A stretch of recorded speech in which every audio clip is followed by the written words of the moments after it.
V laboratorijih v poljskem mestu Krakov so raziskovalci ustvarili hidrogel, s katerim lahko poustvarijo pogoje, kot da bi se tumorjeve celice razvijale v človeškem telesu.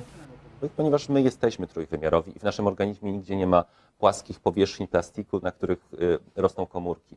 W naszym organizmie komórki rosną w trójwymiarowej przestrzeni, w szkielecie białkowym i nasz hydrogel odwzorowuje takie środowisko w warunkach laboratoryjnych. Zaradi tega bi moral gel raziskovalcem zagotoviti način za premagovanje nezanesljivih pogojev testiranja, s čimer bi raziskovanje postalo učinkovitejše in na koncu vodilo k razvoju boljših zdravil. Livegel bezpośrednio będzie służył naukowcom, czy to na uniwersytetach, w instytutach badawczych, ale też w firmach, które prowadzą swoje badania nad nowymi cząsteczkami. To, co jest jednak bardzo ważne dla nas, to to, że ostatecznie będzie służył wszystkim ludziom, którzy mamy oczywiście nadzieję, że w przyszłości dostaną skuteczniejsze leki dzięki temu, że metody, sposoby dojścia do tych leków, sposób prowadzenia badań będzie o wiele bardziej wydajny.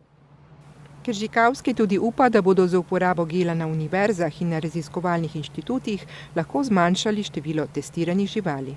To, na co liczymy, to, że zmniejszymy liczbę zwierząt zużywanych w badaniach, ponieważ w trakcie samych badań, w trakcie procesu szukania leków, które mają wejść w fazę badań klinicznych, ta liczba zwierząt jest dość rygorystyczna, jest określona, ale bardzo dużo badań prowadzi się na uniwersytetach, gdzie model zwierzęcy jest jest kolejnym krokiem, po takiej bardzo wstępnej fazie laboratoryjnej jest kolejnym krokiem.